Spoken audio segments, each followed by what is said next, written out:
Bem-vindo a mais um Fork Podcast. Hoje nós estamos aqui com a Luísa Fazio, tudo bem? Oi, tudo bom? Tudo ótimo.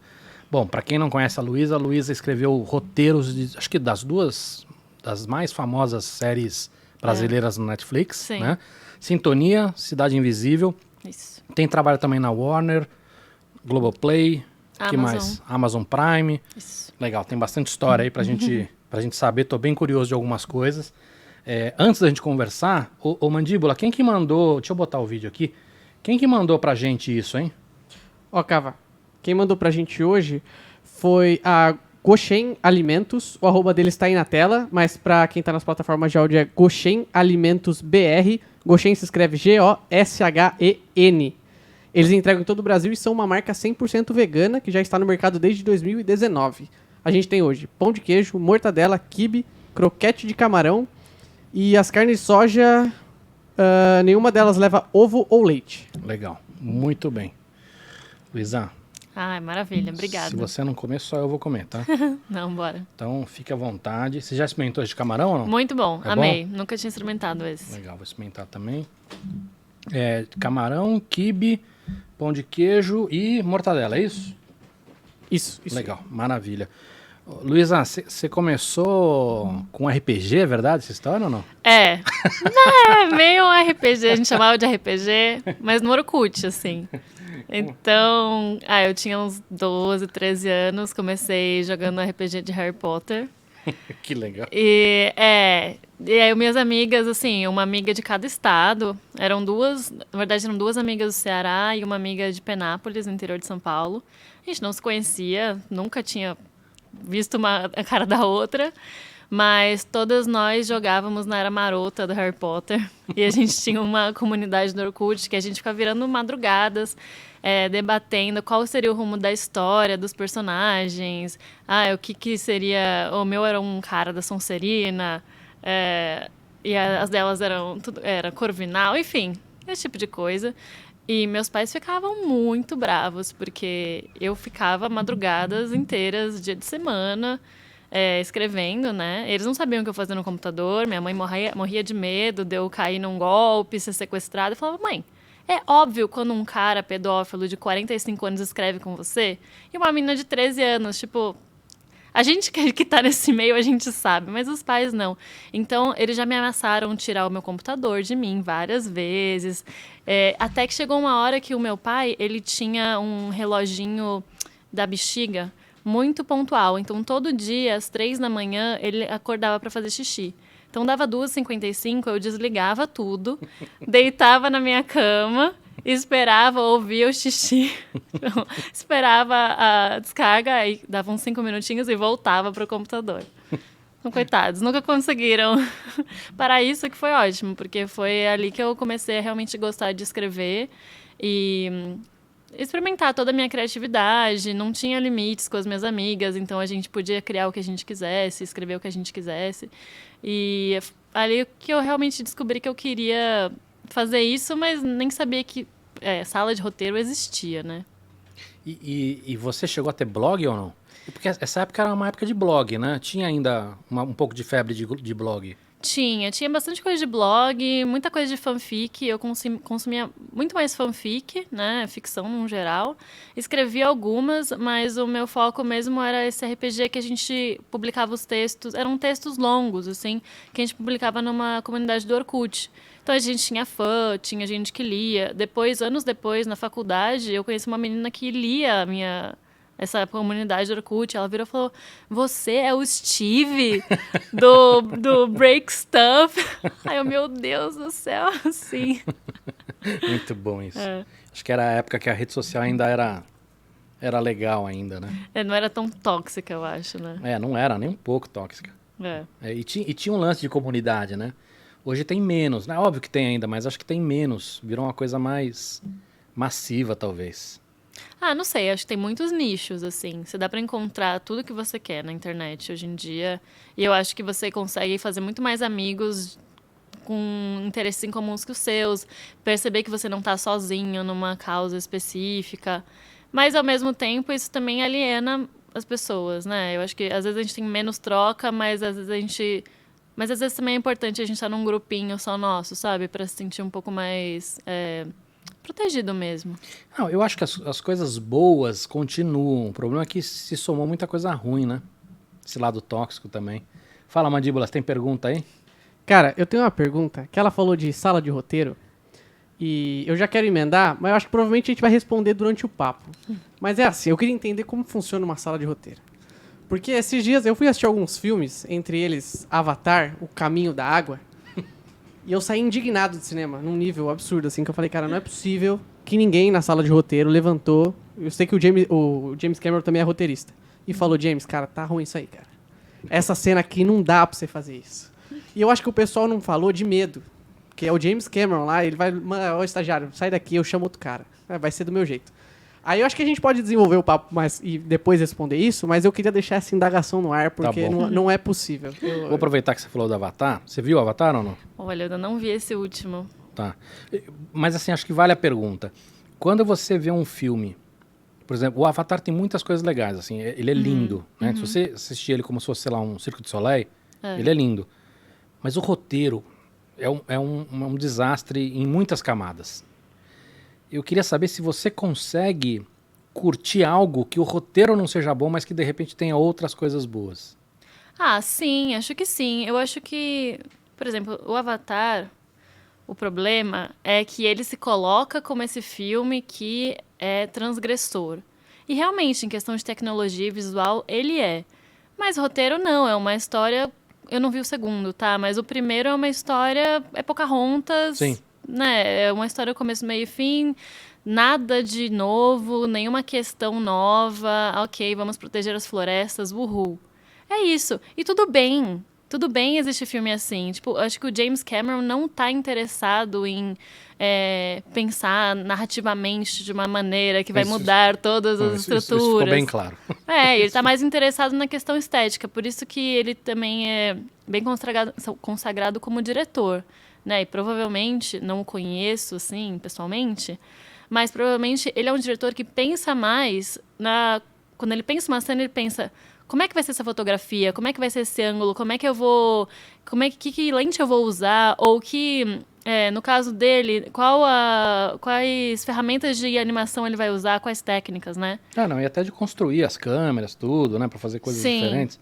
Então, eu acho que se a gente sabe o que a gente tá indo ver, ok. Eu me divirto muito com coisas que eu sei que são ruins. Tem uma série que, coitada, foi cancelada, chamada First Kill, da Netflix, que é sobre uma vampira que se apaixona por uma caçadora de vampiros.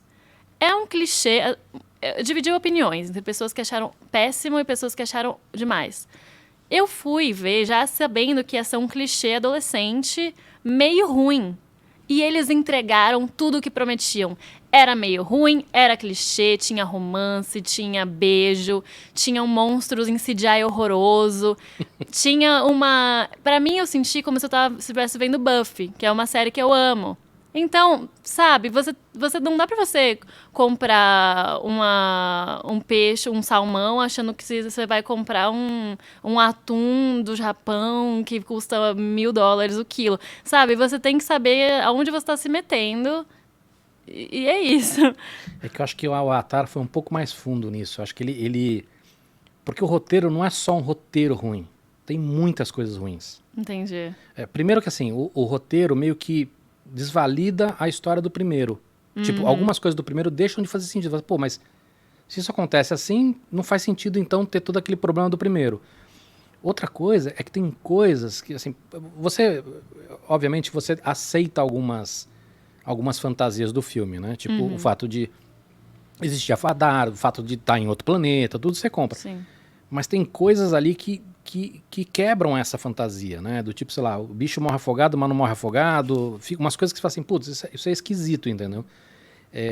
Eu acho que ele simplesmente ligou, dane-se e foi, entendeu? Mas enfim, acho interessante isso que você falou, porque realmente a gente, tendo um pouco mais de expectativa do que dá pra consumir melhor. É que também, às vezes, furo de roteiro, se a história te engaja e você tá lá preocupado com os personagens, você não vai ligar. O problema é quando você não tá engajando tanto com o personagem e você começa a reparar nas coisas. Aí é um problema de que você não tá investido. Isso pode ser um problema tanto de roteiro, quanto de direção, quanto de atuação. Às vezes os personagens não têm química, às vezes os atores não estão entregando bem, ou às vezes a direção não tem ritmo. Então, o filme é o que eu gosto de cinema é que é um trabalho em conjunto. O diretor, no caso de filmes, né? Que a figura do diretor é mais importante. Ok, o diretor é quem pensa tudo, mas tem 1000 pessoas trabalhando para fazer aquilo acontecer. A pessoa que vai dar o pão de queijo gringo, o donut pro James Cameron, é tão importante quanto, porque se o James Cameron não está bem alimentado, ele não dirige bem o ator, que também não vai entregar muito bem. Então, sabe, a pessoa que tem a menor função e a pessoa que tem a função mais alta são todos igualmente importantes no cinema. E isso que eu gosto muito, assim, de ser um trabalho coletivo, né? Legal. Eu queria entender o passo a passo e aonde que seu trabalho se insere aí, tá? Então, uma primeira dúvida é o seguinte. Você tem roteiros teus que você cria e tenta vender para alguém, mas, por exemplo, nessas séries que você trabalhou, você foi contratada, por exemplo, alguém tem a ideia, né? Uhum. E aí chega pra você e fala assim, ó, o plot básico é esse aqui, agora desenvolve o roteiro em cima disso. Como é que funciona isso? Tá. Então, só para responder a pergunta do Mandíbula, é só uma diferenciação importante, que em longas metragens, em filmes, a gente não tem sala de roteiro. É um roteirista só, no máximo 2, e às vezes o que acontece é uma pessoa faz uma primeira versão, né, de um roteiro, e aí depois a produtora contrata outra pessoa para reescrever, mas essas duas pessoas nunca se falam. Então isso não é uma sala de roteiro, isso é um processo de longa que é um processo bem solitário, na verdade. Mas qual que é o papel da segunda pessoa? Geralmente, no caso do James Cameron, não seria o caso, porque ele é o dono do filme, tem essa concepção e tudo mais. Mas a primeira pessoa é quem vai se debruçar e abrir mesmo esse filme, que às vezes pode ser concepção dela, ou às vezes ela pode ter sido contratada para escrever, né? E às vezes quando ela entrega e os produtores leem e falam, não é isso. A gente pensou, você escreveu muito pro drama, a gente queria uma coisa mais comédia, ou, nossa, tem um personagem que o protagonista não está funcionando, precisamos reescrever. E aí, às vezes, essa primeira pessoa que fez a primeira versão já está em outro trabalho, não vai ter agenda disponível para reescrever, ou realmente não gostaram do processo de trabalho dessa pessoa, do texto, né? E querem chamar alguém para ter uma visão mais fresca.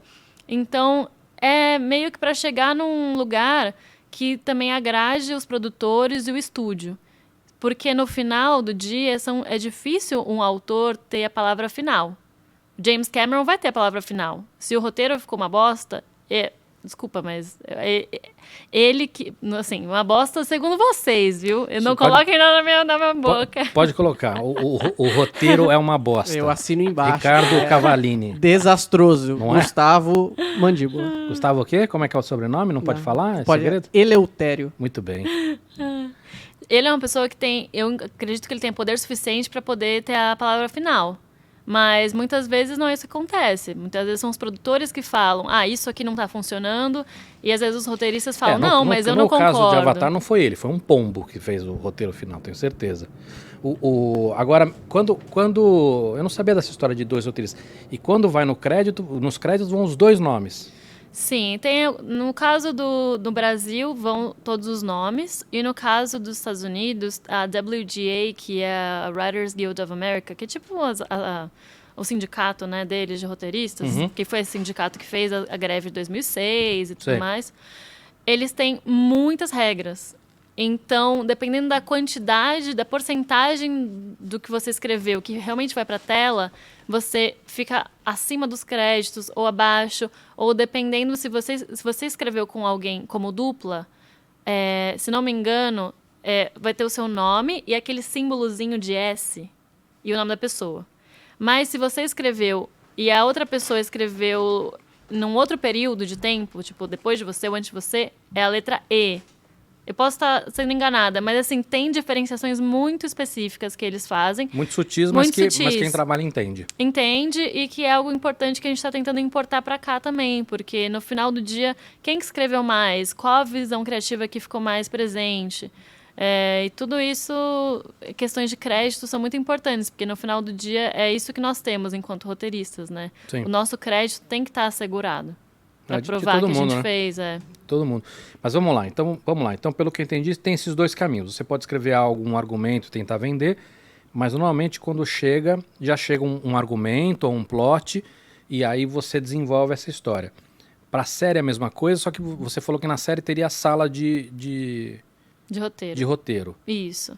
Eu acho que agora era boa para responder pro Mandi. O que é a sala de roteiro? Beleza. Então tá. Então, bom, você explicou bem esse comecinho, que é ou uma pessoa consegue vender a sua ideia própria, né? Então, no caso de uma série, você escreve um projeto que tem uma sinopse básica, perfil de personagens, um plot geral da temporada e uma ideiazinha para uma segunda temporada e terceira para você mostrar para o canal: ei, você vai investir 10 milhões disso daqui, mas eu juro para você que tem fôlego para mais história, tá? Se for bom de audiência, você não vai morrer com isso aqui. E além ser bom de audiência, você tem que contar, né? Não é uma história que se encerra ali em uma temporada e depois tem que ficar tirando história de onde não tem. Tipo Prison Break. Saíram da prisão. E agora? E agora? Vamos voltar pra prisão. Mas tem outras temporadas que são boas. Tem muitas. Não, tem sim. Vamos ignorar a mandíbula.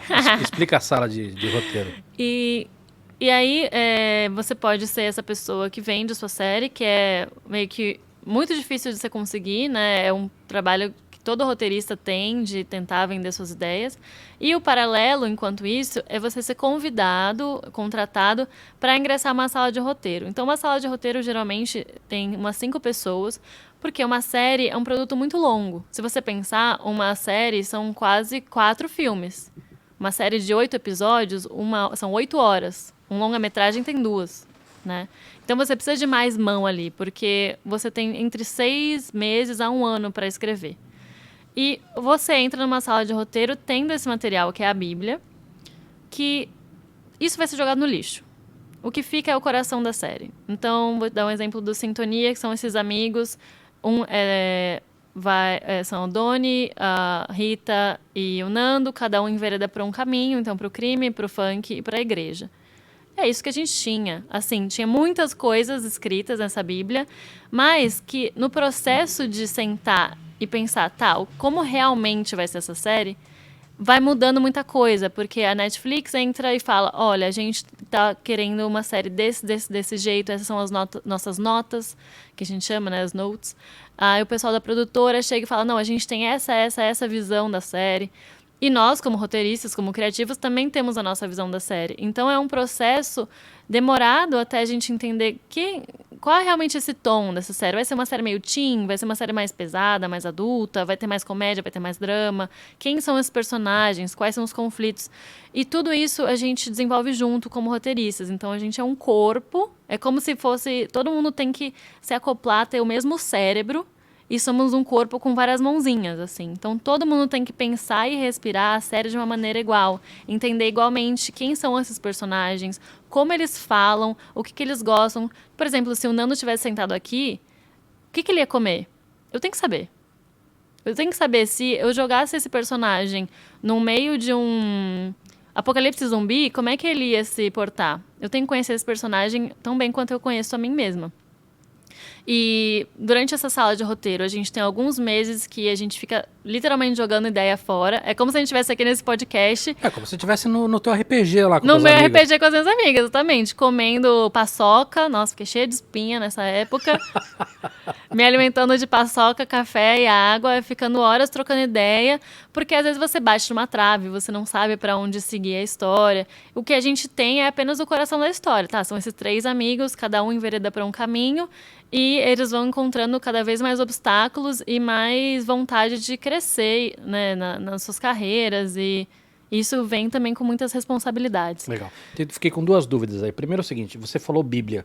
Eu achava que Bíblia só tinha em reality show, porque na minha concepção a Bíblia era mais do que um plot, eram regrinhas do que tem que seguir, o que não tem que seguir, e para um reality show faz sentido. Você vai importar o Big Brother lá de fora, você tem que saber, isso aqui pode, isso aqui não pode, funciona assim, funciona assado, enfim, até com os aprendizados que eles já tiveram.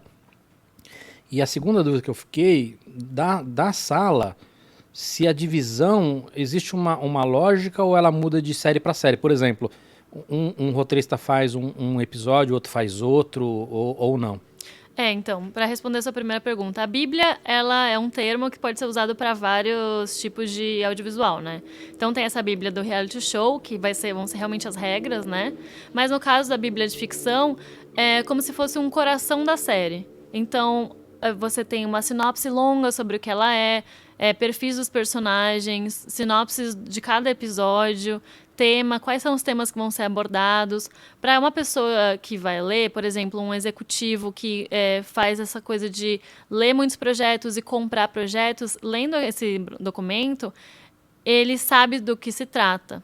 E cada vez mais que a gente vai desenvolvendo a série, nessa sala de roteiro, a gente vai ampliando essa Bíblia. Você vai realimentando a Bíblia. Realimentando, com então, personagens pelo que entendi, secundários, tudo. ela serve a muitos propósitos. Lá, por exemplo, você vai convidou um ator e aí o cara, pô, tá bom, gostei do plot, mas deixa eu ver um pouco mais. Aí é a Bíblia que chega para ele, é isso? Sim, uma Bíblia ou então o próprio roteiro.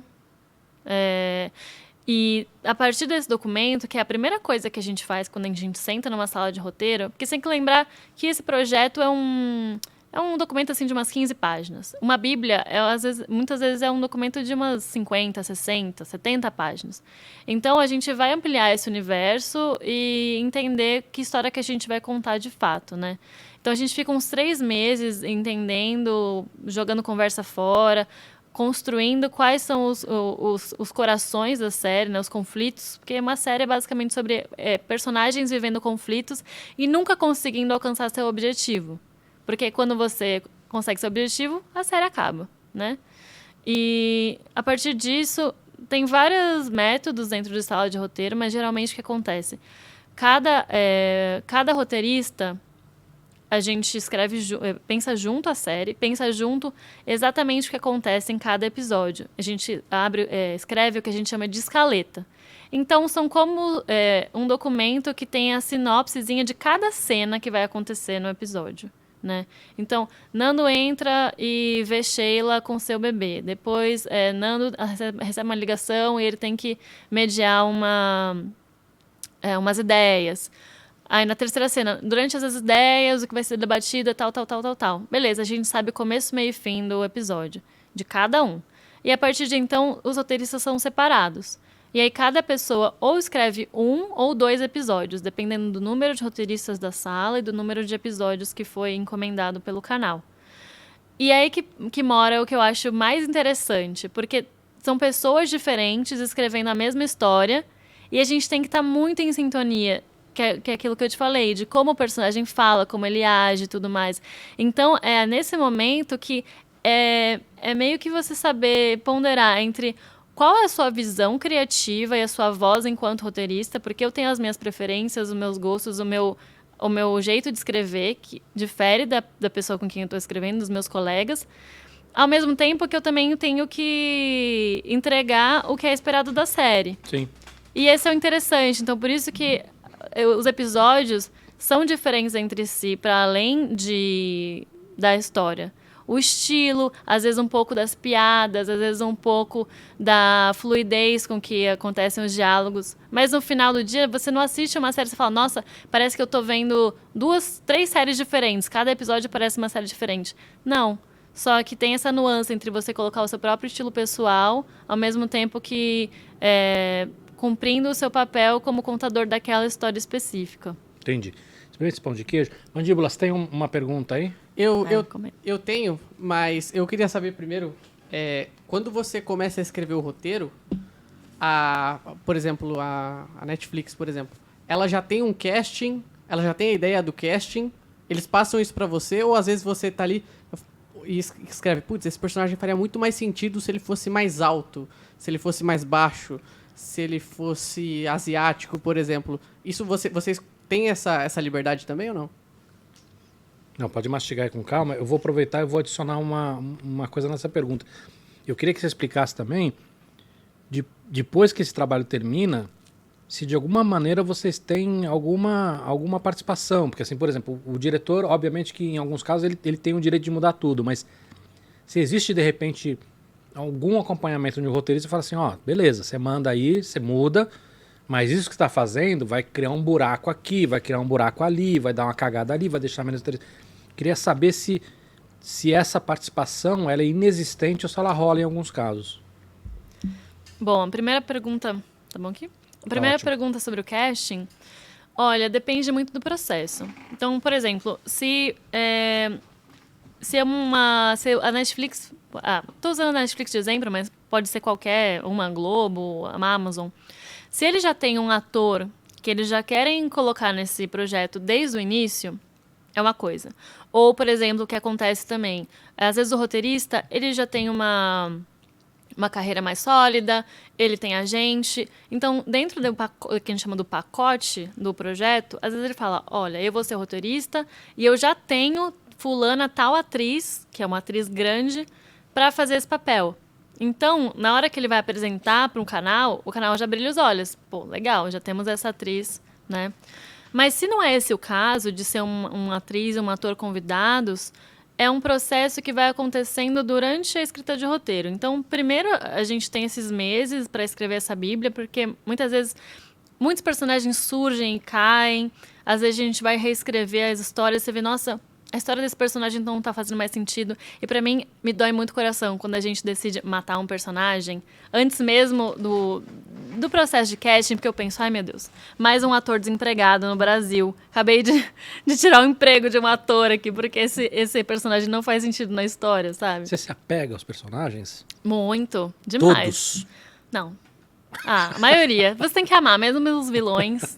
Eu amo todos. Mesmo aquele menos relevante, tem um gostinho por ele ou não? É porque se você não se apaixona por ele, quer dizer que ele não é relevante. Quer dizer que ele poderia sair da sua história. Porque ele não tá agregando nada. Faz sentido. Né? A menos que seja assim, um figurante. É a pessoa o garçom que você precisa para entregar uma coisa na mesa. Ou um médico para falar numa hora específica. Mas se é um personagem que tá ali menorzinho, ele tem que ter uma função, né? Ele tem que dar uma piada ou ter uma função dramática. Enfim, e aí muitas vezes nós como roteiristas, claro, a gente tem sonhos, né? Nossa, esse personagem seria perfeito se ele fosse assim, dessa maneira específica. Mas não é sempre que a gente consegue na realidade. Então, a gente tem que escolher nossas batalhas, né? Eu acho que hoje em dia o que a gente mais preza é por diversidade no elenco, por exemplo. Então a gente sempre tenta frisar, esse personagem é negro, esse personagem é asiático. Porque o processo de fazer uma série é um processo muito rápido. Então, às vezes, não tem tempo hábil dos produtores de elenco fazerem o que a gente chama de open casting, de procurar pessoas no Brasil inteiro para mandarem suas fitas e tal. Então, isso seria o mundo ideal, né? Que é o que a Shonda Rhimes faz, que ela faz um casting sem cor. Ela escreve personagens e os atores que forem melhor, ela vai contratar. Mas isso demora meses, porque às vezes você acha um talento escondido, sabe? Ainda mais no Brasil, que a gente tem muitas questões de acesso à prática da atuação por determinados grupos sociais. Então, sempre vai ter mais atores brancos, já com agente, já com disponibilidade de agenda, sabe? Então, é um processo meio burocrático, meio de luta ali, sabe? Então, a gente pensa exatamente que tipo de personagem seria importante para frisar isso, para facilitar o trabalho das pessoas que vão procurar esse elenco, já ter um direcional. Mas às vezes não é possível. Às vezes outras coisas que acontecem. A gente tem uma visão muito específica desse personagem, que nem você falou. A gente queria muito que esse personagem fosse alto, porque às vezes a gente quer um personagem que jogue basquete, porque isso vai ser interessante pro plot. Só que e eles fazem casting com vários atores, e às vezes quem dá o texto melhor é um baixinho. A gente fica, cara, o que a gente vai fazer? Será que a gente muda pra ele ser baixinho ou pega um ator não tão bom que é alto? É melhor a gente adaptar o plot pra isso, pra conseguir contratar esse ator que vai fazer toda a diferença na hora de você ver a série. Então, você está participando já, os roteiristas participam também dessa etapa que é posterior aí ao trabalho, é isso? A gente não escolhe, né? A menos que seja um roteirista chefe, showrunner, que tenha mais esse... Aí depende muito do tipo de projeto, né? Então, por exemplo, o Condzilla, claro, participou de todas as etapas. No Cidade Invisível, o Carlos Saldanha também. Em outros projetos, não. Às vezes os roteiristas ficam mais só na parte de escrita. Só que a gente tem que ser comunicado sobre esse tipo de coisa. Porque se você está escrevendo uma comédia e depende do autor ser alto para fazer determinadas piadas sobre basquete, enfim, esse exemplo chulo que eu dei, não dá, porque aí vai perder, sei lá, 30% do que foi escrito e quando gravar, simplesmente não vai ficar engraçado e vai ficar ruim e a série não vai fazer sucesso. Então tem coisas que a gente tem que saber. E aquele acompanhamento que eu falei, o diretor já tá filmando, tá gravando, existe algum acompanhamento ou não?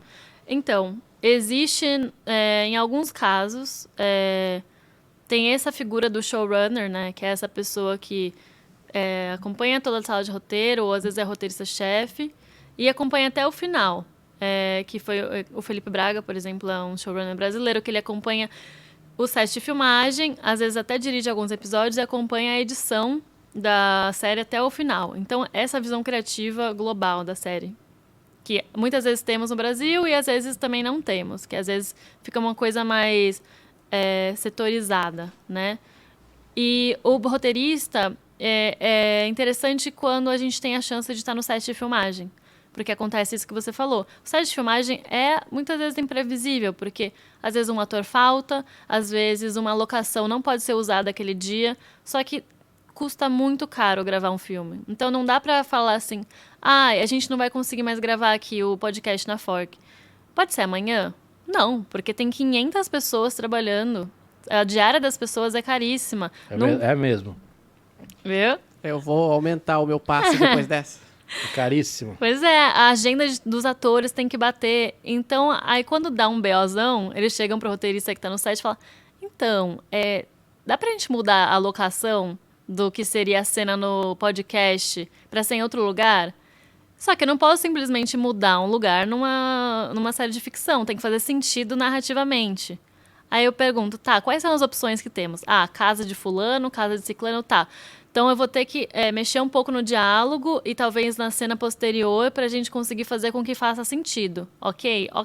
Então tem que ter esse roteirista ali pra adaptar. Por isso que às vezes as coisas ficam um pouco sem pé nem cabeça. Porque caiu uma locação ou um ator no set e às vezes o que as pessoas decidem fazer é cortar a cena.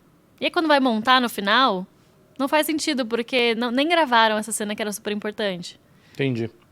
Você tem uma quantidade muito grande quando a gente fala, por exemplo, de escrita, né? Uma quantidade muito grande de estilos e até de profissões, né? Sei lá, jornalista, literatura, enfim. E mesmo dentro da tua área, você tem ficção, drama, comédia. Eu imagino que tenha pessoas que são mais especializadas numa área ou outra. Você gosta de tudo ou não? Olha, eu gosto de muitas coisas, mas eu acho que eu tenho minhas preferências. Então, a minha preferência maior é escrever para adolescentes. Tipo, 16 anos ou mais, sabe? Isso independe se é um drama, se é romântico, se é terror ou não? Eu acho que é o estilo de série que eu, assim, desde que eu decidi que eu queria ser roteirista e escritora, é o tipo de conteúdo, é o tipo de ficção que mais me atrai. Mas eu também gosto muito de drama, eu gosto muito de comédia. Eu acho que tudo meio que se conversa, sabe? Acho que a única coisa que pra mim eu tenho mais dificuldade mesmo de escrever é sitcom. Porque você tem que ter um músculo de comédia muito forte. Tem que estudar muito a comédia, punchline e tal. Ainda é um músculo que eu não desenvolvi. Porque aí é o tempo todo, né? Cria, entrega. Exato. Tem que ser piada. Imagino que deve ter, inclusive, uma regrinha de quantas piadas por minuto até, né? Piadas por página, sim. Exato. Porque senão você perde você perde a plateia, né? Você esfria a plateia, talvez. Sim, e o lance de sitcom é que geralmente os personagens eles não têm um crescimento ao longo da temporada. The Big Bang Theory tem quantas temporadas agora? Sei lá, 1 milhão? 10? Acho que no total... 13, né? 13.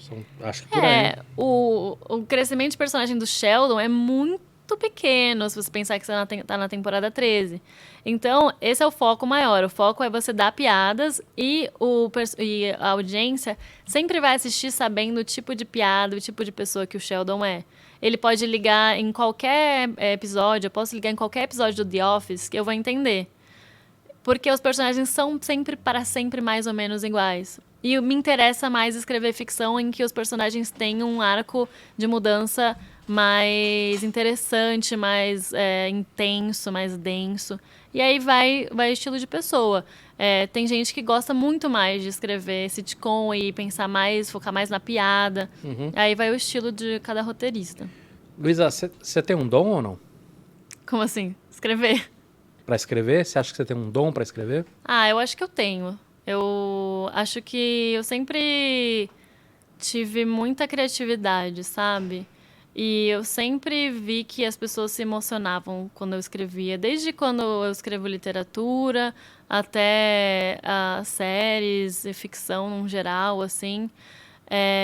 Eu sinto que minha cabeça pensa muito rápido e pensa coisas muito aleatórias, que às vezes é ótimo para escrever. Tipo, às vezes eu faço conexões que são meio randômicas, que muitas vezes as pessoas não pensam, ou pessoas que não são da área artística, não são da área de roteiro.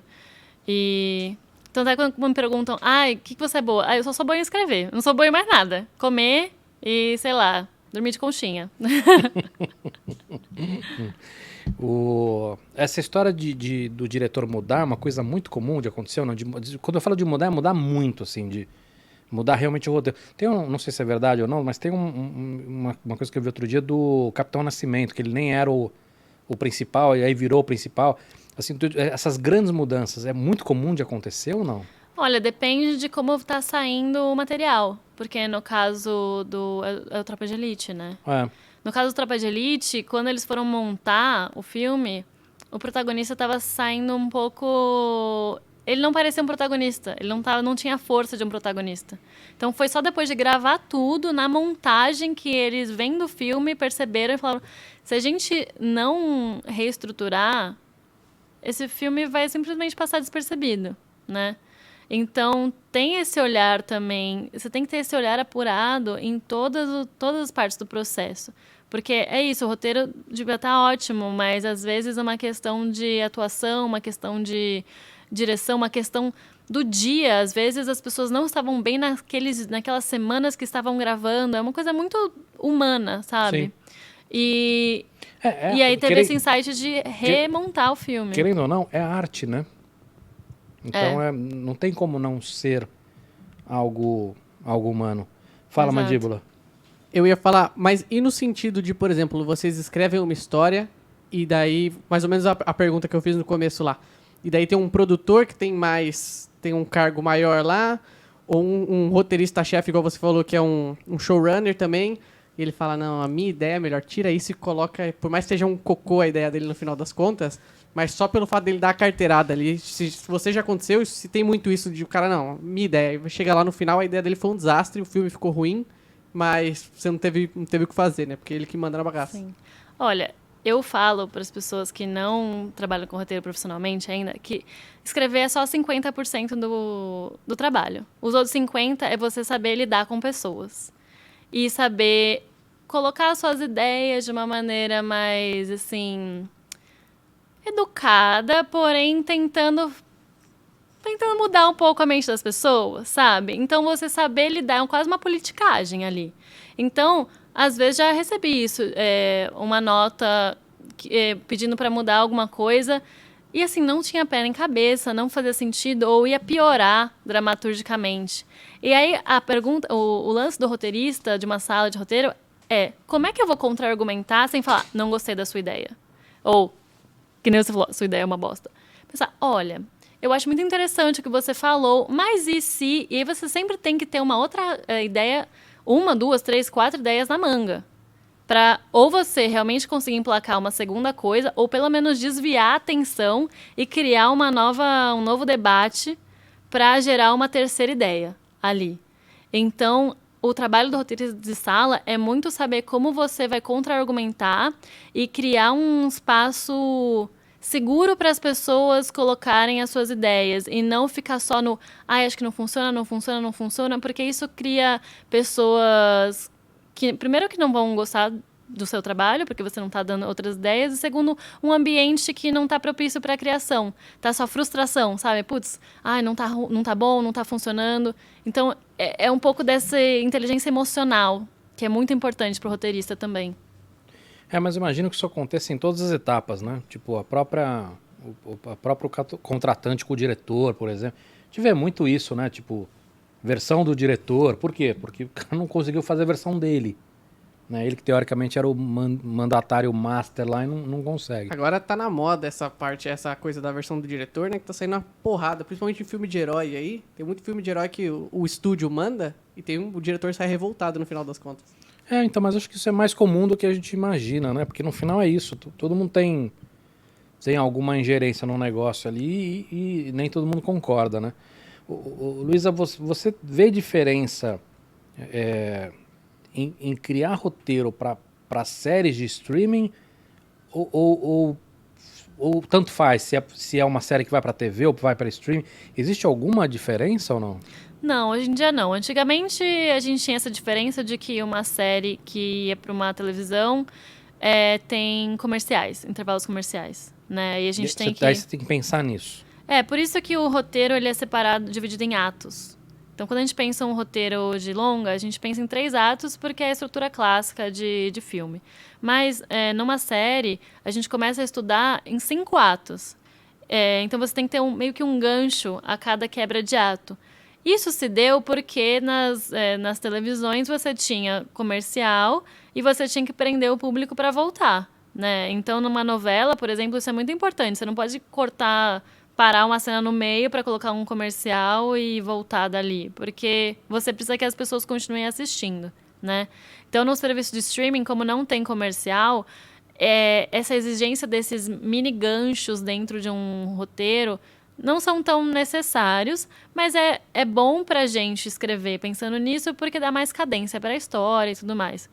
Então, só nos casos muito específicos que se escreve para uma TV aberta, no caso, eu acho que só a Rede Globo, né, que faz, aqui no Brasil, que faz séries, ou super séries, que eles chamam, daqueles capítulos de 50, séries de 50 capítulos, você tem que levar isso mais em consideração. Mas, como a Globoplay também está fazendo muita coisa que vai só direto para o streaming, as nossas séries mesmo estão mais no streaming, não vejo, assim, tanta diferença. Como pessoa que está assistindo e como roteirista, faz diferença para você estar disponível todos os episódios no mesmo dia ou não? Olha, acho que faz, porque eu vou confessar uma coisa pra você. A coisa mais triste de ser roteirista é que você passa a não gostar de nada.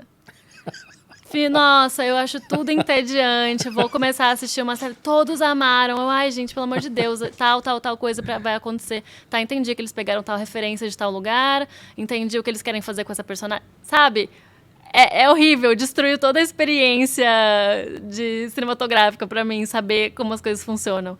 Então, não sei, eu acho que o bom de ter tudo junto é que se eu não gosto do primeiro episódio, eu não dou chance, nunca mais.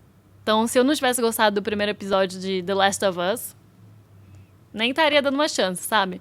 Mas se já tá lá, tá bom, vi o primeiro episódio, mas todo mundo falou que é bom, vou ver o segundo, não sei o quê. Wandinha foi meio assim pra mim. O primeiro episódio, tá bom, já entendi o que eles querem fazer, vai ser uma mistura de Harry Potter com Stranger Things, pra tentar pegar esse público, porque Stranger Things já tá na última temporada. Mas aí eu fui vendo, tá bom, é gostosinho, gostei. E fui ver até o final, sabe? Mas eu não sei se fosse semanal, se eu ia ter essa fidelidade. Só que uma coisa que eu acho interessante do semanal é você criar essa cultura, né? Então, quando eu tinha 13 anos, eu assistia séries de maneira ilegal, perdão. E a gente esperava toda semana pra sair. Então, fica aquela coisa de você debater as teorias toda semana no seu grupo de amigos, no fórum e tal. E voltar com isso é muito importante, né? Porque você cria um senso de comunidade e um amor muito mais forte por uma produção. Eu acho que, tipo, Euphoria é uma série que vai marcar a geração Z por muitos anos, né? Porque Tanto em questão de acompanhar semanalmente, a questão estética também. Então, Euphoria revolucionou na estética da maquiagem da geração Z. Como é que chama essa série? Euforia, Você viu a isso? da Zendaya. Eu não assisti, mas eu conheço a série. Nossa, pra mim, uma das melhores séries, assim, dos últimos anos. É incrível, é incrível. Segunda temporada é boa, mas a primeira é, tipo, impecável, assim. E teve um impacto cultural gigantesco, sabe? Então, Sim. eu acho que pensando assim, sociologicamente, semanalmente é mais legal, é mais interessante, só que tem que ser muito bom para as pessoas não largarem. Eu gostaria que todas estivessem disponíveis já no momento 1, por uma questão de ter a opção. Mas se eu trabalhasse num streaming, eu nunca entregaria tudo no mesmo dia. Por quê? Por um monte de motivo, inclusive isso que você falou. Acho que assim, a hora que entrega tudo no mesmo dia e a pessoa vê tudo, é muito menos impactante na minha percepção do que ela esperar para ver. Né? E outra coisa também é uma questão comercial. Pô, você entregou tudo no mesmo dia, tá. E agora? Próximo dia, o que mais tem? Entendeu? Não tem grana que dê conta disso. Né? Não, e assim... tem um tempo para se fazer uma série. As pessoas reclamam, tá demorando. 1 ano para você fazer uma segunda temporada é pouquíssimo tempo. Você tem que escrever em pouquíssimo tempo, gravar em pouquíssimo tempo, montar em pouquíssimo tempo. Então, não daria para fazer uma série e lançar episódio a cada 6 meses. Só se você fizer, que nem a Netflix tem feito, né? Lança metade da temporada e 2 meses depois lança mais 3, 4 episódios para continuar esse buzz.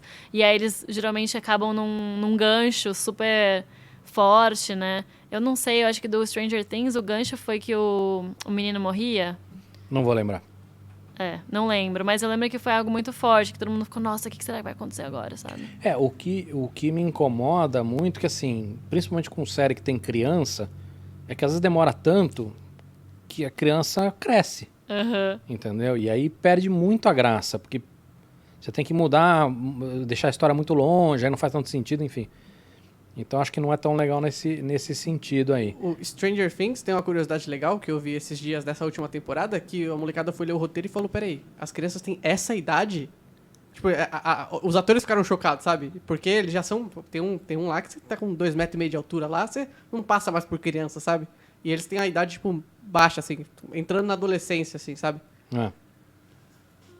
Mas isso você falou um negócio interessante, que eu pergunto às vezes para as pessoas aqui, por exemplo, tem um chefe de cozinha que eu perguntei, escuta, você consegue curtir a comida, né? E ele fala assim, puta, não consigo mais curtir só a comida, porque eu vou no restaurante, eu tô olhando tudo, eu tô olhando como é que o garçom me serve, eu fico olhando o que o cara fez para combinar e não dá mais para não ter um olhar técnico, né? Quando você acaba aprofundando muito tecnicamente numa coisa. Sim. Então eu imagino que tem essa coisa atrapalha um pouco a diversão, né? O que é uma loucura, porque no final é o que você ama e ao mesmo tempo fica esse conflito de te atrapalhar um pouco de curtir aquilo como uma pessoa normal, né? Porque para a maioria das pessoas, as pessoas trabalham, chegam em casa e vê uma sériezinha para descansar. Se eu vejo uma sériezinha para descansar, eu sinto que eu tô trabalhando. Aí tá, né?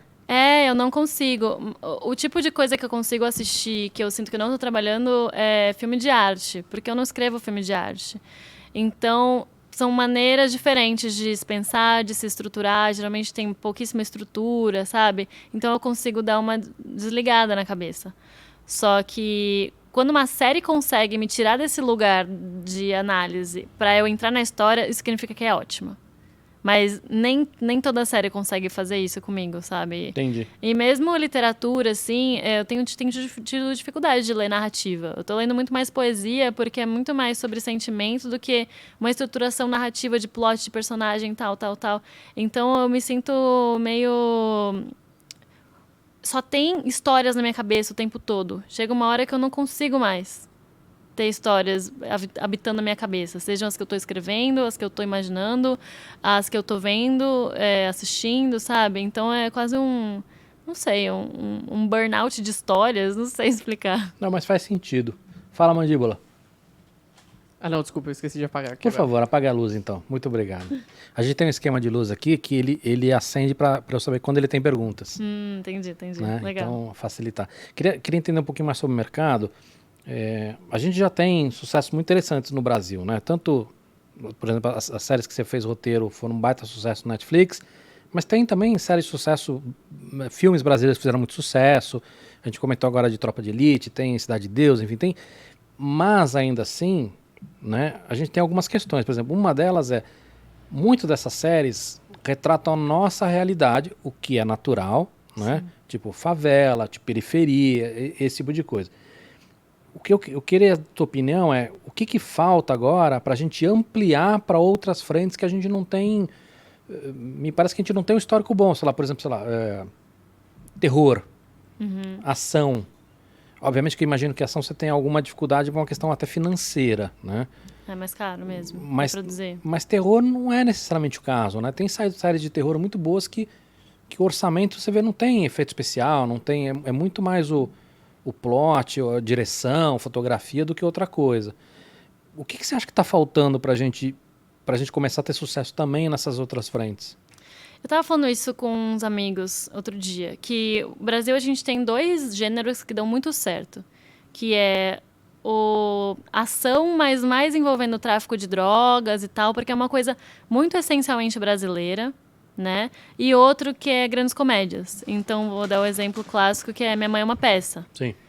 Então, esse é Minha Mãe é uma Peça, Os Normais, tudo isso. Os Normais que ainda é meme hoje em dia, sabe? Então, as pessoas já confiam nesses 2 gêneros e sabem que vai ser bom.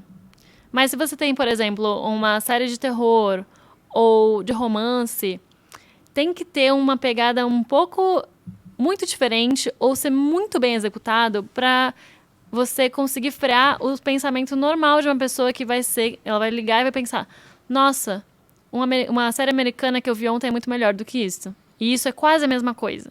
Tipo, você entende?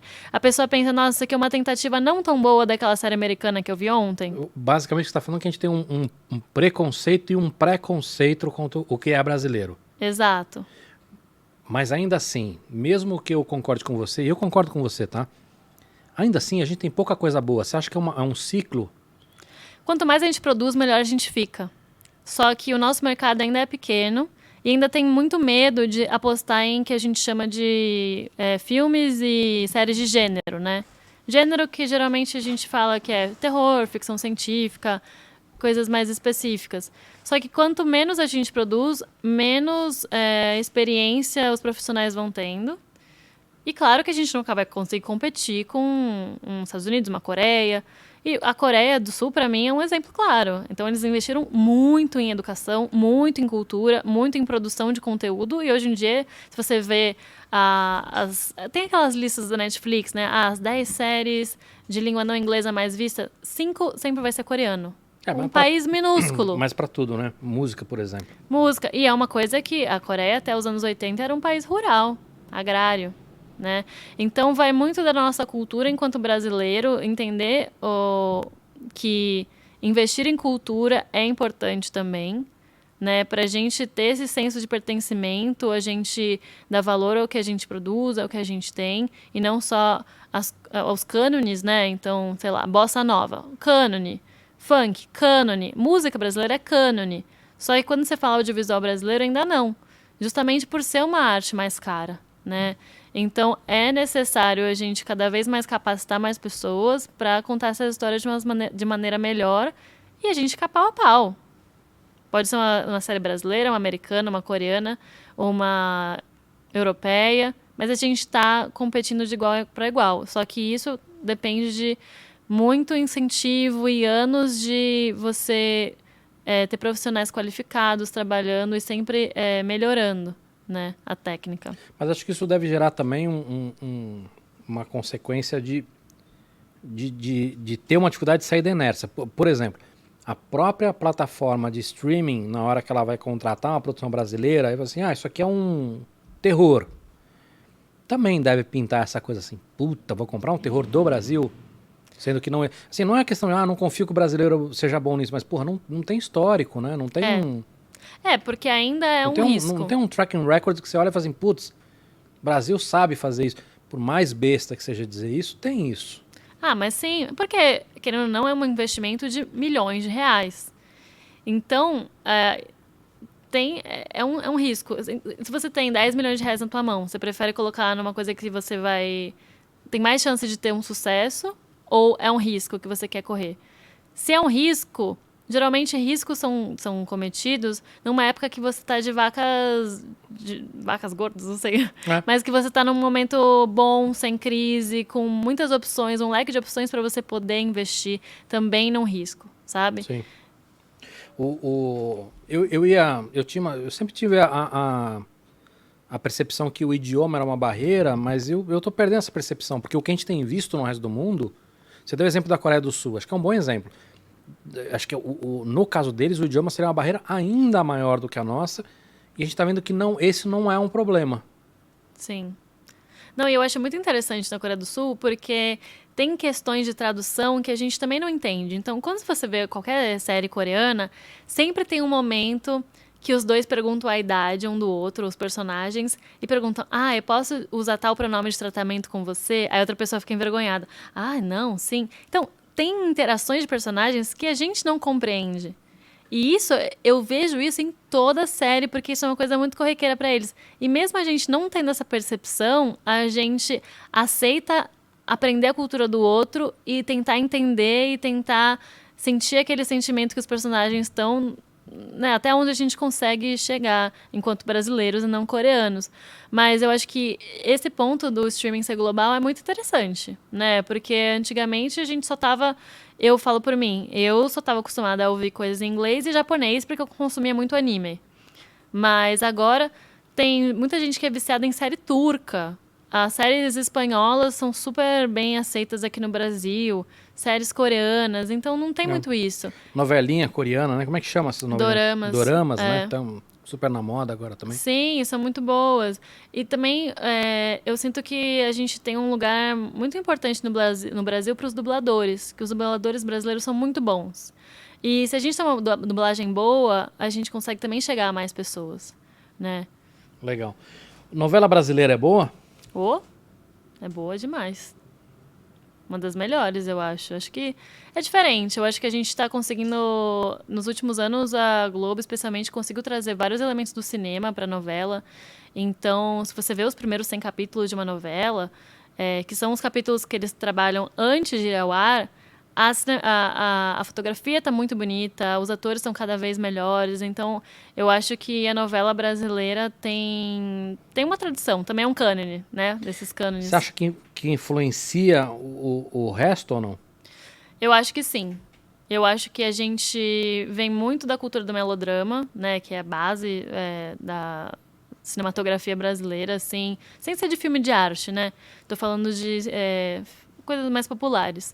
Então, como autora de séries, a gente tem que chegar num meio termo entre o melodrama da televisão e uma coisa um pouco mais estética ou um pouco mais ousada na série, e sendo comercial e tentando trazer uma identidade brasileira, sendo que seriados são uma coisa muito essencialmente norte-americana. Então é esse malabarismo de coisas, sabe? Que a gente... E eu sinto que nós, como roteiristas de série, a gente ainda tá nesse processo de tentar entender qual é essa estética de uma série brasileira. E eu acho que esse é o divertido. Que a gente tá numa fase de experimentação também, sabe? Sim. Eu acho que mais do que experimentação, acho que talvez até como um aculturamento, né? Porque assim, tem muita gente entrando nesse universo ainda, né? Sim. A gente não pode esquecer que, falando de Brasil, muito pouca gente tinha acesso a cinema ou TV a cabo. Então, acho que também tem uma abertura nesse aspecto também, né? De ver coisas diferentes, experimentar coisas diferentes. Ainda tem muita gente que não tem acesso à internet no Brasil. E, querendo ou não, a televisão aberta ainda é o meio mais importante de se comunicar. São poucas pessoas, mas o volume dessas pessoas é muito grande. Proporcionalmente são poucas, né? A penetração da internet já é bastante grande, mas num país de 200 e pouco milhões de pessoas, uma pequena parte é muita coisa ainda, né? Sim. Por exemplo, quando falam a novela nova da Globo tá tendo baixa audiência. Baixa audiência para eles é o quê? 30 milhões de pessoas? Sabe? É muita gente. O que a HBO nem chegou com o House of Dragon, sabe? Que foi a série mais streamada, eu acho, se não me engano, né? É que eu acho que essa leitura é uma leitura muito mais relacionado a uma questão de custo-benefício comercial e uma questão relacionada ao você ver para onde está indo o norte, né? Quer dizer, a TV, se a TV brasileira ela tivesse audiência da Netflix, ela não fecha a conta, né? Então acho que é muito mais uma questão de entender para onde está apontando esse norte, né? Para onde está a curva, do que efetivamente dizer que isso é pouco ou muito, né? Porque cada um tem o seu público, exatamente. Mas eu acho que o meu ponto é a gente sempre valorizar o quanto que a TV entra na casa das pessoas e a importância disso. A importância da narrativa e da ficção para conversar com as pessoas sobre os sentimentos delas, o que elas vivem, elas se verem representadas, elas entenderem os próprios problemas através de outros personagens, sabe? Que às vezes passam pela mesma coisa. Porque nós somos sozinhos, assim. Então, a dramaturgia é um jeito da gente se conectar com a nossa essência humana, vai. E eu acho que isso é muito importante. Eu acho que por isso as novelas são muito importantes. legal. Fala, Mandibuletes. É uma pergunta que foge um pouco do tema, tem mais a ver com o que a então gente... não faça. Não, mas por isso eu acendi a luz azul. A gente tem também um esqueminha de cor. Amei. Profissionais mesmo. É o seguinte, a Luísa tá falando que ela, a partir do momento que ela começou a trabalhar no mundo do roteiro, né, do cinema, da TV, ela começou a assistir as coisas com um olhar mais crítico. Então, eu queria fazer duas perguntas, acho que rápidas, assim. A primeira... Não precisa ser rápida, Mandíbula. É verdade. Mas Você não tá na TV. Temos realmente. comida. Temos comida? Temos bastante tempo. A primeira, antes de você começar a trabalhar na área, teve alguma coisa que você assistiu que te impactou pra você falar que é isso que eu quero fazer da minha vida, quero trabalhar com isso? E depois que você começou a trabalhar com esse olhar crítico, qual foi a última coisa que te impactou forte, que você falou, caramba, mesmo tendo dentro, isso aqui é espetacular? A primeira pergunta é boa, eu tinha ela aqui, viu? Muito boa. Obrigado. Olha, espero não ser cancelada, mas a minha série favorita da minha adolescência, que era o que eu sempre quis escrever, era aquela série Skins. Vocês já viram? Skins. Skins. Já ouviu falar? Não, Mandíbula? pior que não. É uma série britânica da meados de 2010, assim. Jovens loucos, usando drogas, sendo muito doidos no Reino Unido. Mas era a única série que falava dessa experiência adolescente de uma maneira um pouco exagerada, mas que não era tão romantizada, não era tão romântica, tão plástica e limpa, sabe? E eu vi aquilo e falava, nossa, isso é incrível. E eu sou obcecada e eu tô toda semana eu vou lá no fórum de Skins pra ver se já saiu o novo episódio. Eu quero ajudar a legendar. Minha vida são esses personagens. E essa sensação de você ter uma coisa pra assistir toda semana e ter amigos que gostam da mesma coisa que você era algo que eu queria fazer, sabe? Então, pra mim, o meu objetivo de vida é eu escrever uma coisa que as pessoas vão lembrar que elas amavam daqui a 15 anos ou que moldou a personalidade de alguém, sabe? E eu acho que Sintonia foi muito isso também. Que muitos jovens vinham falar comigo, paravam na rua, mandavam DM, meu Deus, eu me vi na tela, nossa. Então, quando eu vi Skins, era a minha série que eu falava, nossa, eu adoraria poder fazer isso, sabe?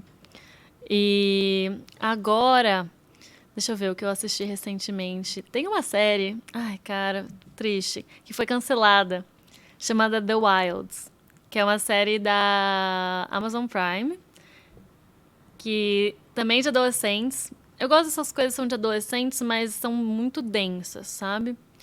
E é sobre garotas que estão num avião indo para um retiro feminista, sei lá, e aí esse avião cai e elas têm que sobreviver nessa ilha deserta, só que tudo não passa de um experimento de uma cientista para provar que mulheres constroem sociedades melhores, sendo matriarcais. Só que as histórias das personagens são tão interessantes. Tem uma personagem que ela precisou fazer eutanásia no próprio pai. Tem uma personagem que está lidando com a família religiosa, sendo ela uma mulher lésbica. E a interação entre elas era uma qualidade de roteiro num produto para adolescentes que é difícil de você achar. Porque geralmente é uma coisa um pouco mais plastificada ou que não tem tanto apreço, assim, pelos diálogos. E aquilo eu gosto muito dessa série, assim. Eu acho que é uma série muito boa que eu assisti recentemente, assim, acho que é o ano passado. A primeira temporada saiu uns 2 anos atrás. E aí tem algumas outras que eu achei interessantes, tipo Shining Girls, da Apple TV, que é com o Wagner Moura, inclusive. Mas recentemente, alguma te tocou de uma maneira forte, como a primeira que te fez querer trabalhar com isso ou não? Então, essa The Wilds, eu assisti umas 4 vezes. A Euphoria, que é com a Zendaya, também assisti 4 vezes, assim, bem obcecada. Tem uma novela coreana que eu gosto muito, que é mais pra comédia, é mais bobinha, mas eu amei também, que chama Strong Girl Bong-soon, que é sobre uma menina muito fofinha e pequenininha, que ela é muito forte, e ela odeia o fato dela ser tão forte porque nenhum cara gosta dela, porque ela é forte demais. E aí ela vira a segurança pessoal de um cara rico Ela lá na Coreia. é tipo a e tal. Mônica. Ela é tipo a Mônica, exato. E ela não gosta que é uma maldição de família, que ela é tão forte, mas ela encontra pessoas que gostam dela por quem ela é. Só que é muito engraçado, é muito engraçado. Então me pegou nessa chave da comédia que às vezes não me pega, sabe? Legal. Mandíbula, posso pedir mais um refri, por favor?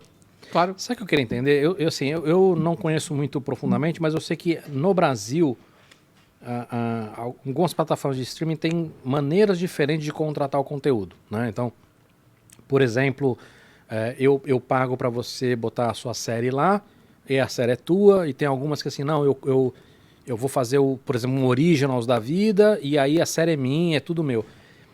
Nesse aspecto, acaba fazendo diferença para roteiro ou não, nesses diferentes tipos de contrato, ou para vocês não muda muito? Tem sim.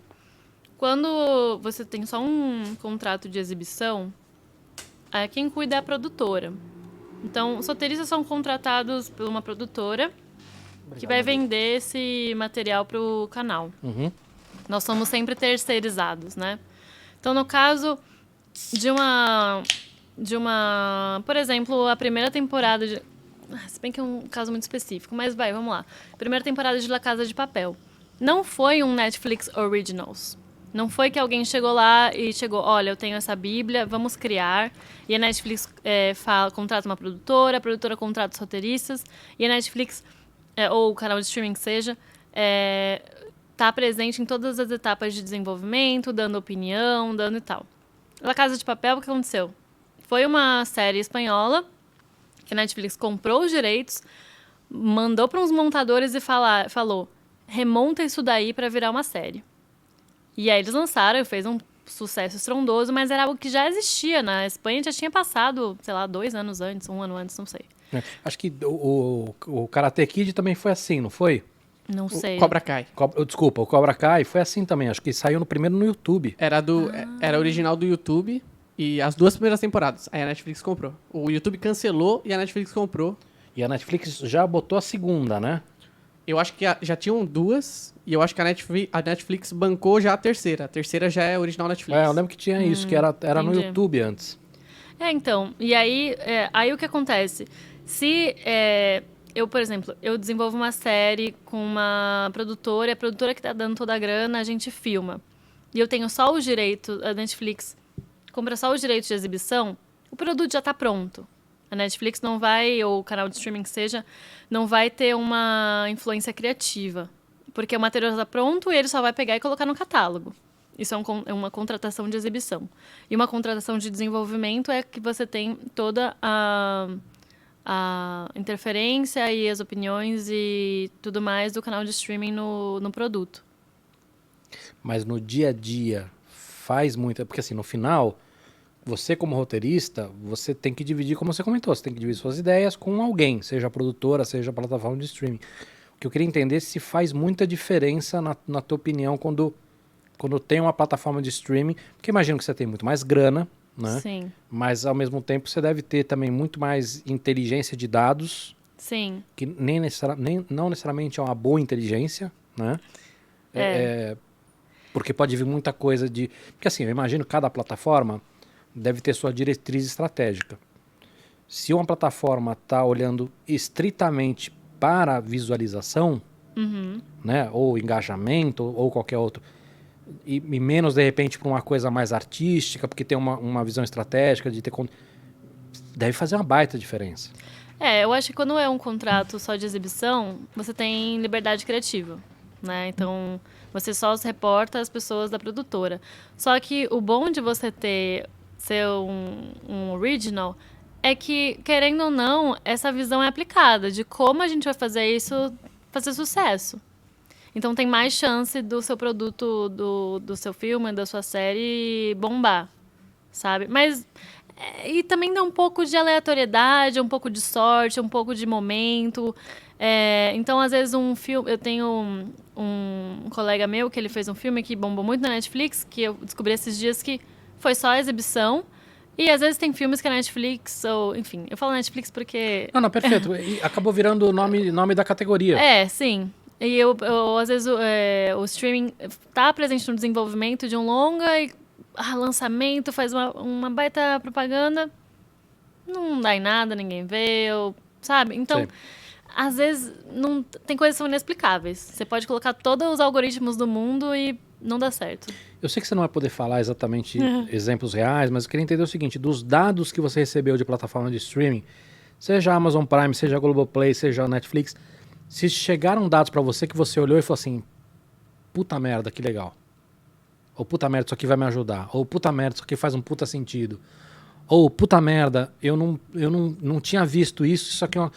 Tem alguma surpresa nesses dados ou não? Às vezes tem surpresas do tipo, aquele personagem secundário é amado demais. Vamos trazer mais ele pra perto, vamos dar mais falas pro ator, mais tempo de tela, esse personagem é muito amado. Ou, por exemplo, as pessoas odeiam cena de nudez. Nossa, isso afasta muito. Tô dando um exemplo. Uhum. Então, às vezes, a gente vai pegando essas coisas e é interessante pra moldar. Porque, no caso de quem escreve novela, o que é legal é que você tem o feedback ao vivo do público. Você vai no Twitter, você tá vendo ali tudo que... Você tá torcendo pro casal, não tá torcendo, qual o chip que tá ali. Aí os roteiristas de novela vão adaptando pro que o público quer, mas também pra tentar... ultrapassar o público e dar viradas pra surpreender. Sim. Nós de série, a gente só tem no final. Então, depois que já lançou, a gente entende. Tá bom, tal coisa funcionou, tal coisa não funcionou. Então, é interessante. Tem algumas coisas que são muito importantes, que é ter pessoas que assistam para além do segundo episódio. Um dado importante é a gente saber qual é o episódio que cai as visualizações. Então, muitas vezes é entre o segundo e o terceiro. E estudar mesmo os episódios para saber, mas por quê? O que aconteceu? Por que essa história não engajou? Será que foi o gancho? Será que a gente deixou as surpresas mais pro final da temporada? Então, mas sabe? aí, isso que eu ia te perguntar. Será que não é uma... Vou usar um termo técnico aqui, tá? Será que não é uma cagada isso? Sabe por quê, Luísa? Porque assim, você tem séries... que o desenvolvimento delas leva um tempo. Sei lá, vou dar um exemplo mais banal aqui. Você acabou de falar o nome dos dragões lá, Game of Thrones. É personagem pra caceta. É confuso no começo. E, obviamente, que eles são superficiais, porque assim, não tem como você... E aí, eles vão se desenvolvendo, vão crescendo. O próprio House of Cards é outro exemplo. Sim. Se você ficasse nessa loucura da audiência, será que a gente não vai deixar de fazer coisas tão legais? Entende a minha preocupação? Se a gente ficar tão obcecado por essa coisa da audiência, a gente deixa de desenvolver. Faz sentido o que eu tô falando ou não? Faz. É o velho dilema da arte versus dinheiro. A gente tem que vender para conseguir pagar outras coisas, mas não é só isso, até Luísa, que porque, ponto a gente consegue? Porque eu falei 2 exemplos que foram puta sucesso. Mas eu vou contextualizar os seus 2 exemplos. O Game of Thrones é baseado numa série de livros que já era muito famosa. Então, você já tinha muitos espectadores fiéis para assistir essa primeira temporada, que para mim, a primeira temporada de Game of Thrones nada mais é do que uma grande explicação. A história começa mesmo, para mim, na segunda temporada, né? Quando a gente amplia mais esse universo. Só que você já tem uma fanbase enorme. House of Cards é uma série muito antiga, começo da Netflix, quando a Netflix ainda lançava poucas séries, a gente tinha pouca competição de streaming, e a Netflix vinha daquele buzz de Orange is the New Black, então as pessoas estavam muito engajadas. Hoje em dia, a gente tem muita oferta de muita série, de todos os lugares, todo mundo está criando uma plataforma de streaming sua, então essa competição é muito acirrada, né? E aí depende muito da estratégia de cada canal, né? Então, às vezes, tem canais que preferem fazer poucas obras e dar mais liberdade artística, que eu acho que Pega é Apple. a Apple, por exemplo. Só faz coisa boa. Só faz coisa boa. Faz, sei lá, 6 coisas Sim. por milênio. E também de onde está vindo esse dinheiro, porque a Apple, ela é uma empresa que não é só o streaming. Não, ela é uma empresa de tecnologia. A mesma coisa a Amazon. Sim. A HBO é um conglomerado. A Netflix é apenas a Netflix. Então, cada um vai ter a sua estratégia de negócio para conseguir expandir e se manter, né, no mercado. Como é que você está vendo isso? Porque assim, a gente tá agora você tinha falado das vacas gordas, né? A gente está agora em épocas de vacas magras, né? A gente teve demissão em muitos deles, a gente tem... Acho que acabei de ver um reporte de uma delas agora que tá com prejuízo. O prejuízo aumentou, né? Enfim, a conta não está fechando. Como é que você vê isso? Vai ter espaço para todo mundo ou não? Não. Mas eu acho que são ciclos, né? Então, por exemplo, agora a gente... Porque o lance dos streamings brasileiros, no Brasil, é que eles também não têm incentivo fiscal. Por exemplo, na Coreia do Sul, eles têm incentivo governamental para produzir conteúdo lá. Aqui não. Então, a gente tem que pensar em questões de políticas públicas também para poder financiar essas produções e também ter outros meios das pessoas, os cineastas, roteiristas, escritores, autores, de produzirem os seus filmes, as suas séries. Então, agora, talvez, vamos ver com esse novo governo se a gente vai ter mais incentivo à lei de cultura, à produção cultural, para a gente também não ficar só refém, né, dos streamings, que agora a bolha dos streamings explodiu. A gente tem muita oferta para não tanta demanda assim, né? E ninguém sabe muito ainda como navegar, é uma coisa muito nova. A gente estava na era de ouro da televisão, todo mundo produzindo tudo que queria, toma aí, rios de dinheiro. Agora já não dá para fazer isso, né? Então, como é que a gente vai conseguir se adaptar para um modelo que seja sustentável para todos? E eu acho que principalmente para os trabalhadores do audiovisual, né? Que sempre a gente vai ter mais profissionais do que está sendo demandado. O que é o oposto de 3 anos atrás, que estava um boom, que falava, não temos roteiristas o suficiente, e agora está secando um pouco. Então, exige a gente ter outros meios de conseguir produzir, né? Para além só dos streamings, e também sempre se destacar. Não tem como. É uma coisa é um mercado competitivo, é um mercado muito pequeno, é um mercado muito sobre relacionamentos interpessoais. Então, você conhecer as pessoas, você tá nos lugares, e isso acaba afastando muitas pessoas, né? Que às vezes não tem condição de estar em São Paulo ou no Rio de Janeiro, ou vir para congressos, vir para eventos específicos. E também tem muito essa questão de como é que você vai vender o teu peixe, né? A gente, querendo ou não, é meio que um automarketing que a gente tem que fazer, porque na hora de contratar, pensa assim, o que será que a gente podia chamar para tal série? O teu nome tem que estar na ponta da língua das pessoas. Saber se vender é relevante para qualquer um. Exatamente. Você comentou sobre grana. Eu acho que não é só grana, não. Acho que quando a gente olha para os outros países, eles têm alguma legislação que protege também o conteúdo nacional em relação ao streaming. Acho que a gente precisa mudar algumas coisas também em relação a isso. Sim. Luiz, a gente tem um quadro no programa aqui que eu falo 2 nomes ou 2 expressões. Você tem que escolher um e explica se quiser a escolha. Tá? Twin Peaks ou Rock Santeiro? Rock Santeiro. Quer explicar? Memória afetiva, infantil, base da dramaturgia brasileira. Senhorzinho Malta. Senhorzinho Malta. É isso. Você sabe quem tá falando ou não, Mandíbula? Eu não só sei, como Twin Peaks, na minha opinião, é a melhor coisa já feita tanto para a TV, para o cinema. Em todas as coisas que eu já assisti, é a coisa que eu mais gosto na vida. O Mandíbula é viuvinha do Twin Peaks. Ah, eu amo E muito. Rock Santeiro, sabe o que é ou não? Eu sei o que é, mas aí eu não assisti. Não.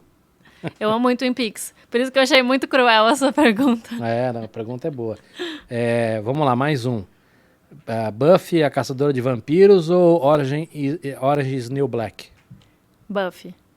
Memória afetiva de novo ou não? Ah, é que... Nossa, os dois são muito importantes. Mas é que eu acho que Buffy abriu um precedente para mulheres protagonistas. Então, sem Buffy não teríamos Orange is the New Black.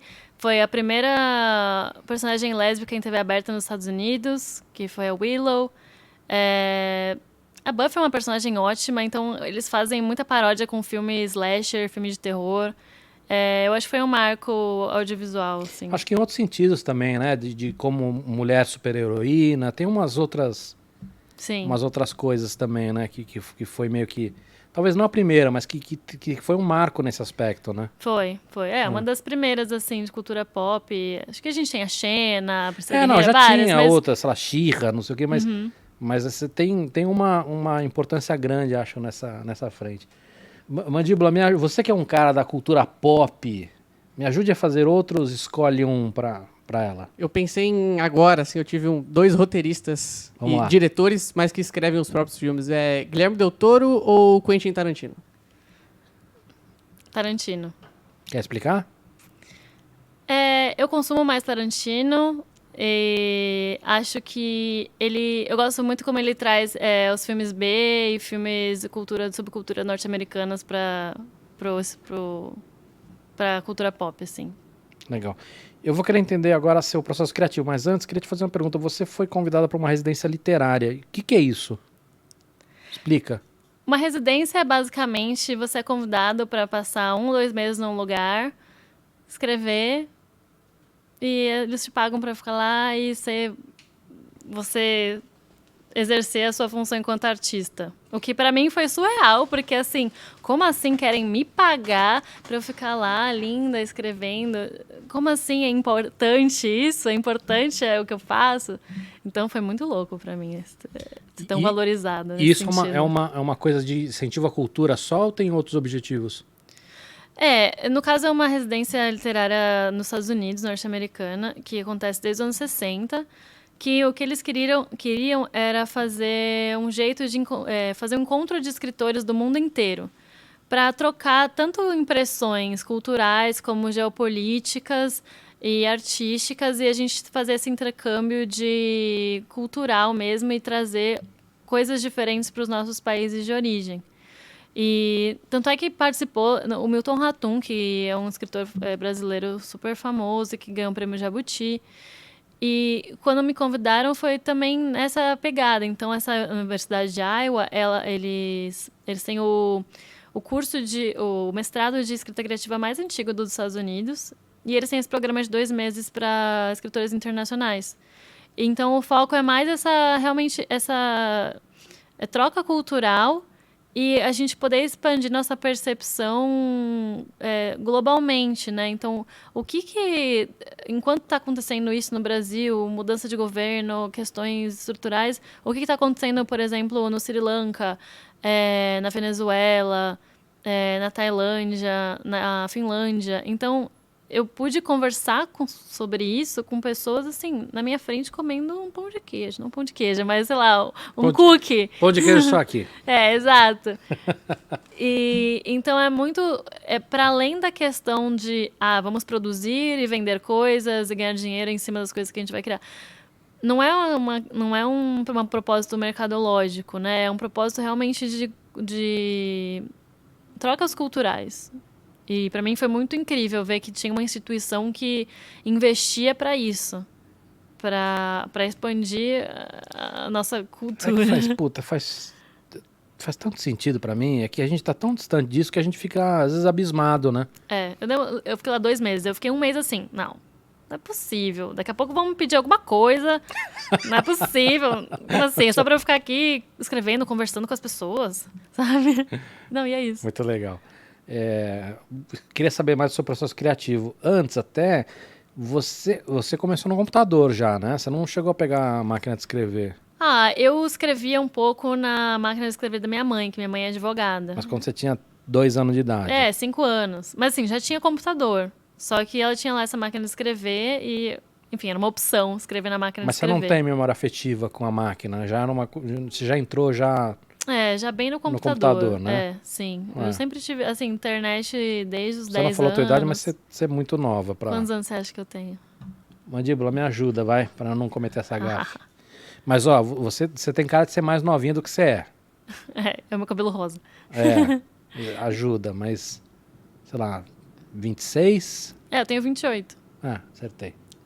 Você foi muito devagar, Mandíbula. Eu ia falar, mas... Ia falar quanto? 25. Mentira. Olha só. Conta do seu processo criativo, como é que funciona? O David Lynch, ó, pra você. Aí, Mandíbula. O David Lynch, ele tem um processo que eu acho muito legal, que ele chama de Fishing Ideas, que é pescando ideias. Que ele dá esse nome chique, mas na verdade é só pra você ficar olhando pro nada e imaginando coisas aleatórias. E aí, às vezes, eu tô aqui conversando com você, você me conta uma história, ou eu saio na rua. Sabe quando vem um flash de alguma coisa? Ou de uma ideia, ou de uma sensação que eu gostaria de escrever sobre. E eu fico me segurando naquilo, tipo, nossa, por que esse pensamento me deixou tão animada pra pensar sobre isso? E aí eu guardo isso na minha cabeça e eu vou estimulando, tipo, pra onde será que isso podia me levar? O que será que isso podia acontecer? E às vezes eu vou deixando minha mente simplesmente devagar. Ver se aparecem imagens por causa disso que eu senti, ver se aparecem personagens por causa dessa cena que eu pensei. Então, eu acho que o ócio criativo é muito importante. E, às vezes, quando eu quero estimular uma ideia, eu pego e falo assim, a gente tá na Vila Leopoldina, eu vou andar daqui até Pinheiros. Não vou deixar você fazer esse horário. Não, esse horário não. Aí eu ponho uma playlist de alguma música que eu acho que tem a ver com a vibe que eu quero e vou andando. E aí vejo o que minha mente me traz. Música te ajuda? Me ajuda muito. Principalmente quando não tem letra ou quando eu não sou muito fã, que eu não vou cantar junto, sabe? Legal, só para entender então, você não abre o documento branco lá, você antes de fazer isso, você estimula esse descanso do cérebro para vir alguma fisgada, é isso? Porque senão eu quero me jogar da janela, né? É. Você abre aquele negócio lá, difícil. fica, nossa, eu sou um lixo. É difícil. Tá, aí beleza, aí vê essa fisgada, pelo que entendi você não anota ela, você guarda na cabeça. Eu anoto. Eu tenho um bloco de notas no meu celular chamado Ideias. Porque eu tenho dele desde 2015. Então, eu anoto frases, anoto imagens, anoto uma piada que eu ouvi de alguém, de alguma amiga que fez. Sério, tem muita coisa lá. E aí, quando uma dessas ideias eu sinto que vai crescendo para alguma coisa maior, aí eu abro um novo bloco de notas no celular e vou anotando, tipo, vomitando, até que chega o dia horrível, que é você abrir essa coisa dessa tela em branco para você ter que escrever alguma coisa. E aí vem a parte mais chata de ser escritora, que é, na sua cabeça, as ideias são lindas, é perfeito, é ótimo, faz total sentido. E na hora de colocar no papel, a primeira vez vai ser sempre... Primeiro, não vai ter nem pé nem cabeça, porque às vezes você não sabe a ordem cronológica do que as coisas vão acontecer. Segundo, ainda tá ruim, porque você não conhece muito bem aqueles personagens. Terceiro, você poderia usar palavras melhores, mas você só tá com aquelas na cabeça e as palavras melhores só vão vir na terceira, quarta, quinta reescrita. Então, o processo de escrever é um processo horroroso, que eu acho que eu só comecei a gostar ano passado, sendo que eu escrevo há pelo menos 23 anos.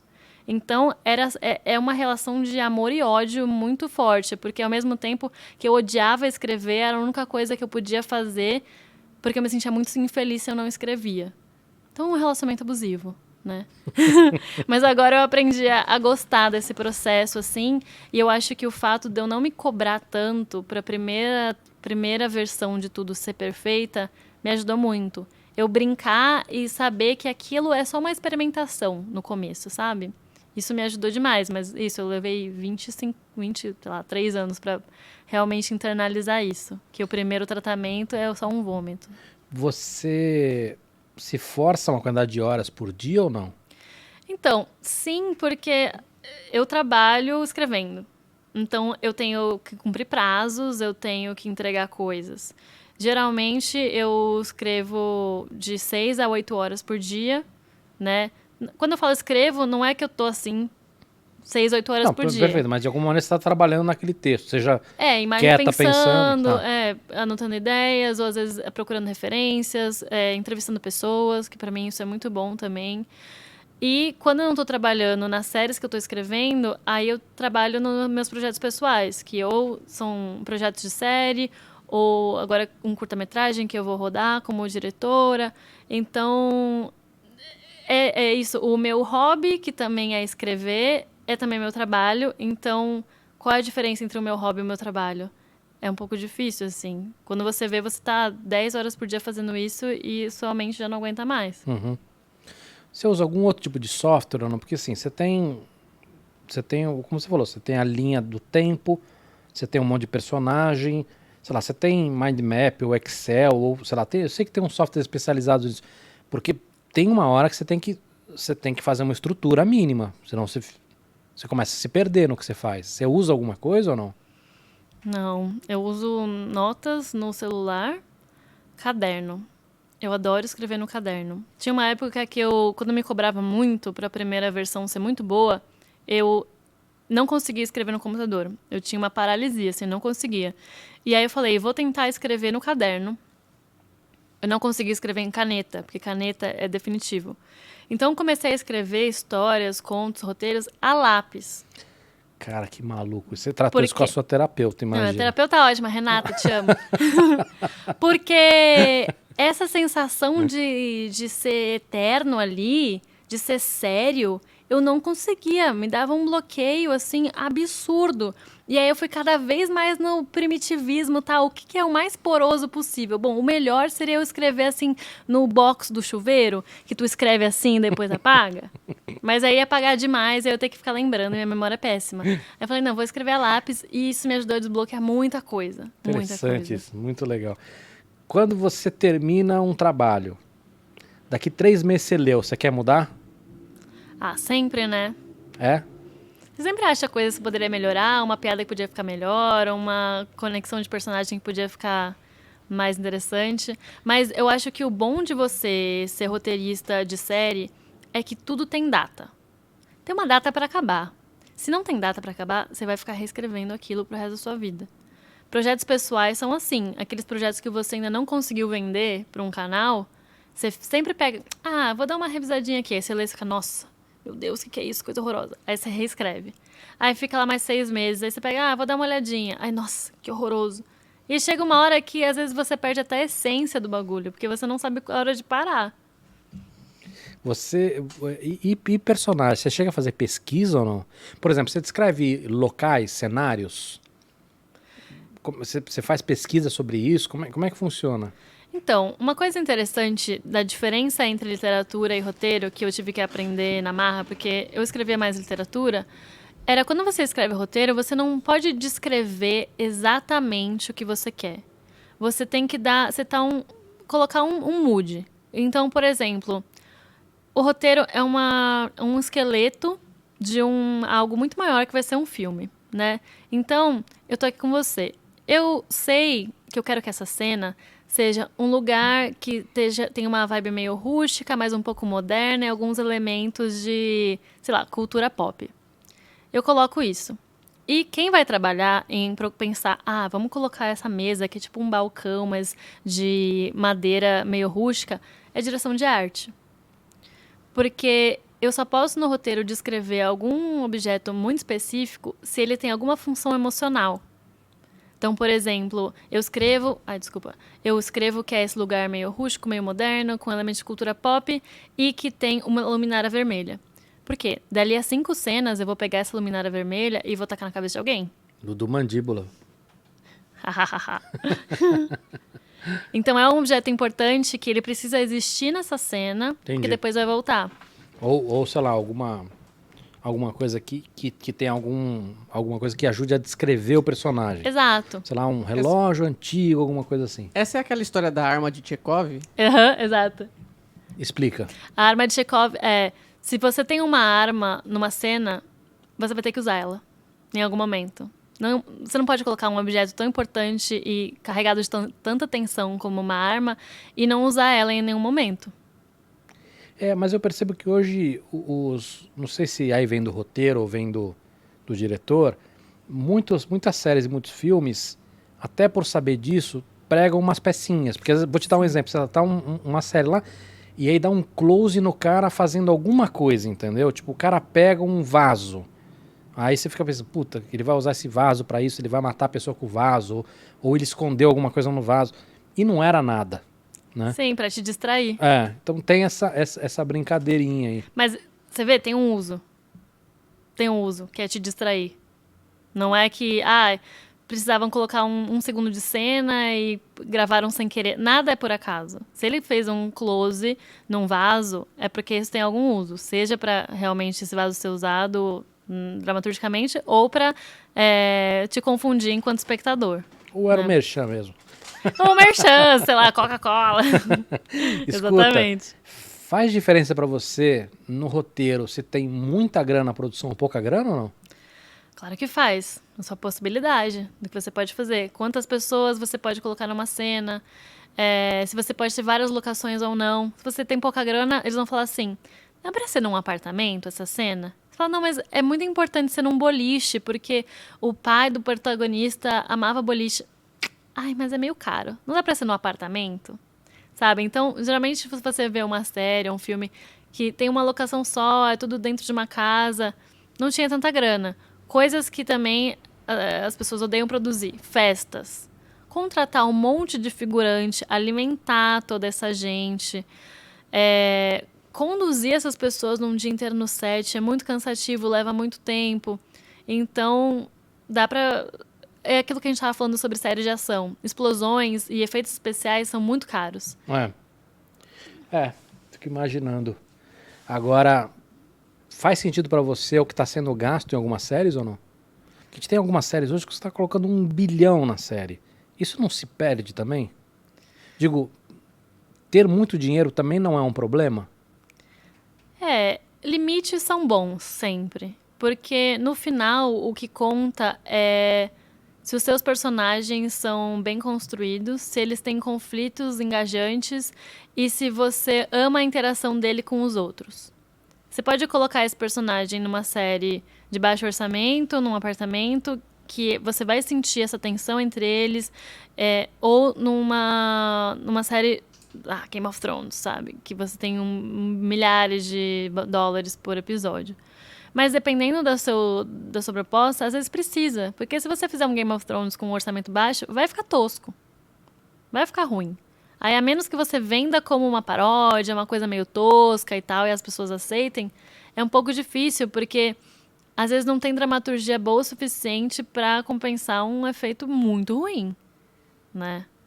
Então, não sei. Entendi. Fala, Mandíbula.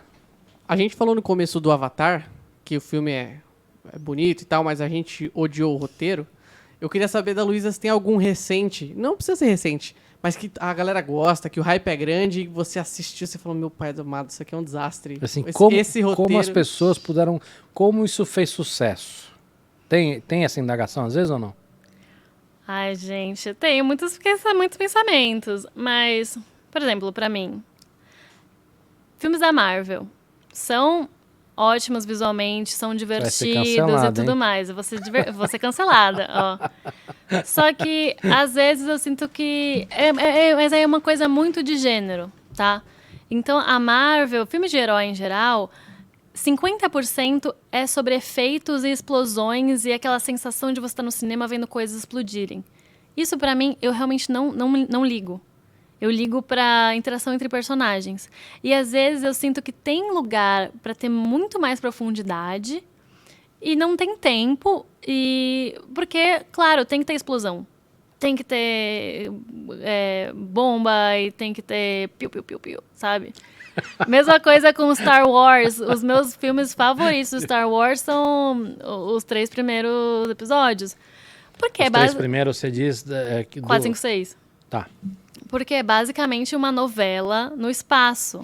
Mas aí, deixa eu falar, acho que de todo mundo que tem um pouco de bom senso vai dizer a mesma coisa. Sim, mas... vou te dar um exemplo. Rogue One. É bom, Todo mundo amou. Nossa, é maravilhoso. Eu fiquei assim... é bom. Não? Porque Esse, é só... esse Andor agora, você viu ou não? Não vi. Nossa, é um espetáculo também, cara. Então, mas bom é demais. muito sobre quem gosta de visuais, né? Eu acho que esse Rogue Andor não, One... hein? Não, esse eu não sei. Mas Rogue One é muito sobre visuais e construção de mundos do Star Wars. Mas a gente não tem conflito nenhum entre os personagens, sabe? Eles vão lá tentar fazer essa missão e vão lá e conseguem fazer essa missão e é isso. Não tem um personagem que é uma coisa, outro que é outra, e aí eles brigam, e aí tem uma questão de um amor não compreendido ou um trauma familiar ali que precisa ser superado. É muito sobre a ação. Você viu Viúva Negra ou não? A série? A série ainda não. O que você achou? Não é? Sério, é o filme? Não, A série desculpa, não é Viúva Negra. A mágica lá, como é que ela chama? WandaVision. WandaVision, você viu? Sim. Que é muito mais densa essa questão Esse você familiar, gostou? né? Uhum, sim. É, porque aí também tem isso. Numa série você tem mais tempo de trabalhar essas coisas. A própria série do Loki, que tem mais explosões e tal, mas eu acho que conseguiu trabalhar com mais profundidade todos os personagens ali envolvidos, sabe? E quando eu escrevo e quando eu assisto, pra mim isso é primordial. Então é isso, não é que eu não gostei de Rogue One. É que eu não sou o público. Não é Entendi. que eu não gosto dos filmes da Marvel. Eu não sou o público para algumas coisas. Então, por exemplo, o filme da Marvel que eu mais gosto é Thor Ragnarok. Porque é muito engraçado e foge um pouco dessa lógica só de guerra, sabe? E não sei o que as pessoas acham desse filme. É uma bosta atômica. É que eu amo o Taika Waititi. É uma- Eu gostava dele, até assistir Thor Ragnarok e o Thor Amor e Trovão. Que eu achei dois filmes assim... Mas eu entendo o que você está falando. Eu acho que, apesar de você estar falando do teu gosto e não uma crítica ao estilo, eu acho que essa coisa de filme de super-herói, ela se perdeu um pouquinho em só fazer explosão, e que eu acho que, de repente, esses filmes novos do Stallone aí, que já é meio... Tipo um filme B, entendeu? Por exemplo, o RRR, você viu? Sim, É então, fantástico, fantástico. entendeu? E tem essa coisa do brega, do exagero, mas assim, é o propósito, Sim. né? Eu acho que alguns da Marvel acho que se perderam muito nessa... É que acaba ficando um pouco formulaico, eu acho, porque como eles têm que lançar 1 ou 2 filmes por ano, né? Me corrija se eu estiver errada. Então, o processo de escrita, às vezes, é um pouco mais apressado, né? E a gente chama de pós-produção, né? Quando entra para fazer efeitos especiais, demora muito para fazer esses filmes. Então, às vezes, o tempo de desenvolvimento não é assim tão longo, né? Eu acho que foi o caso, mas aí é consenso que não é muito bom, que foi o último Star Wars mesmo. Qual que é o nome do episódio? Nem importa. A Ascensão 11. Skywalker. Nem importa que o nome. Eles tinham um roteiro, aí Vera Fischer... Droga. Você vai puxar novela agora. Novela. Não, e aí Não, esse é muito ruim. E aí ela faleceu. Gente, agora me fugiu. Carrie Fisher. Carrie Fisher. Carrie Fisher faleceu, eles tiveram que reestruturar. Colocaram um monte de fanservice lá, sabe? Não, mas acho que Star Wars, os filmes, eu acho que não... Eles já não dá mais. Já era outra época, outro tudo, né? Mas Sim. as séries são boas. Sim, Mandalorian... O Obi-Wan Kenobi é um desastre por completo, cara. Mas Mandalorian é bom, cara. Não, Mandalorian é Mandalorian muito bom. é bom. É. Eu acho que tem também um pouco dessa história, que assim, é o fato de você não precisar seguir todas aquelas obrigações que você tem que ter no... Puta, tem que ter, Exato. tipo, você não... Vou dar um exemplo bobo, você falou da Carrie Fisher. Não dá pra ter uma Leia que não seja ela. Entendeu? Exato. E aí o cara tem que se virar de dar um jeito, e tem toda a história, tem tudo. E ainda assim não tem como, né? Porque sempre vai ter alguém que fala assim, puta, não, mas não era bem assim, e no outro, né, os mais nerdola vão puxar alguma linha ali. Enfim. Adorei o papo. Espero que você volte. Me convide que eu volto. Vou convidar. Tô até sendo Prazer. alimentada. Não, agora nós vamos matar essa comida. Agora Eba. o Mandíbula não experimentou, vai experimentar também. Mandíbula, muito obrigado pela sua participação, suas perguntas. Eu que agradeço, cara. Papo É show isso. de bola. Obrigada pelo convite. Obrigado, Amei. obrigado. Valeu.